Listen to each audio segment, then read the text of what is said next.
పాఠంలో పద్యాలు మరియు భావాలు చెప్పబోతున్నాను. మొదటి పద్యం. పరులకు సోదరులకు భూవరులకు గొనరాదు, సర్వస్యము తానెవ్వరికిచ్చినా గోటి గుణోత్తర వృద్ధి భజించు, విద్య తన ధనం ఎప్పుడన్. భావం.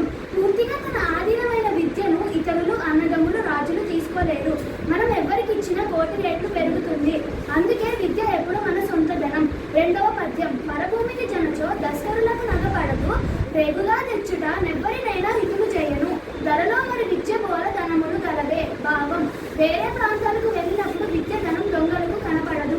అది మనకు భారం కూడా కాదు. ఎక్కడైనా ఎవరినైనా మనకు హితులను చేస్తుంది. అందువల్ల ఈ భూమిపై విద్యకు సమానమైన ధనం మరొకటి లేదు. మూడవ పద్యం. సంగీతము గవిత్వ తత్వమును, సౌజన్యము భావము, సత్సంగత్యము, వెరుంగడేని భూమి నాత్సర్యముగా బాలమున్, శృంగదంబము లేని ఎద్దతడం జల్లుందున్న బాతడ, యాంగికంబుల మేయ తపసుల భాగ్యం పిచ్చటం కలుగుతాం. భావం. సంగీతం కవిత్వంలోని సారం, మంచితనం, మనసులోని భావం, సజ్జనులతోడి స్నేహం, వీటిని గ్రహణించలేని వారిని ఈ భూమిపై తోక కొమ్ములు లేక తిరిగాడే ఎద్దు అని అనవచ్చు. అటువంటి వాడు గడ్డి మేయకపోవడం అనేది పశువుల పాలిట అదృష్టమని చెప్పొచ్చు. ధన్యవాదములు. రెండవ పద్యం. పరభూమికి జనచో దస్కరులకు నగపడదు, రేగుగా తెచ్చుట నెవ్వరినైనా హితులు చేయును, ధరలో మరి విద్య బోల ధనముల కలవే.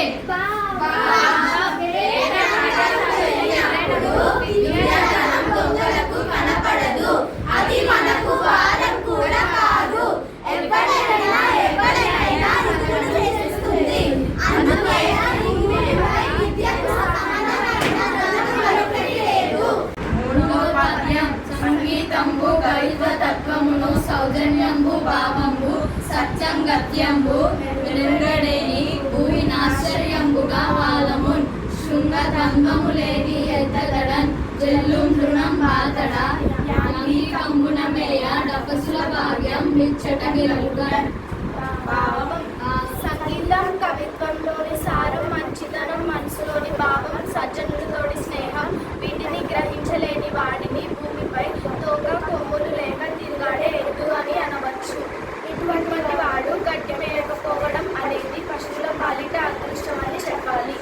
సంగీతంబు గవిత్వ తత్వమును, సౌజన్యంబు భావంబు, సత్యంగత్యంబు, వెలుంగడేని భూమి నాశ్చర్యముగా బాలమున్, శృంగదంబము లేని ఎద్దతడం జల్లుం తృణం బాతడ, యాంగికంబున మేయ డపసుల భాగ్యం పిచ్చట కలుగుతాం. భావం. సంగీతం కవిత్వంలోని సారం, మంచితనం, మనసులోని భావం, సజ్జనులతోడు స్నేహం, వీటిని గ్రహించలేని వాడు తిరిగే ఎద్దు అని అనవచ్చు. అటువంటి వాడు గడ్డి వేయకపోవడం అనేది పశువుల పాలిట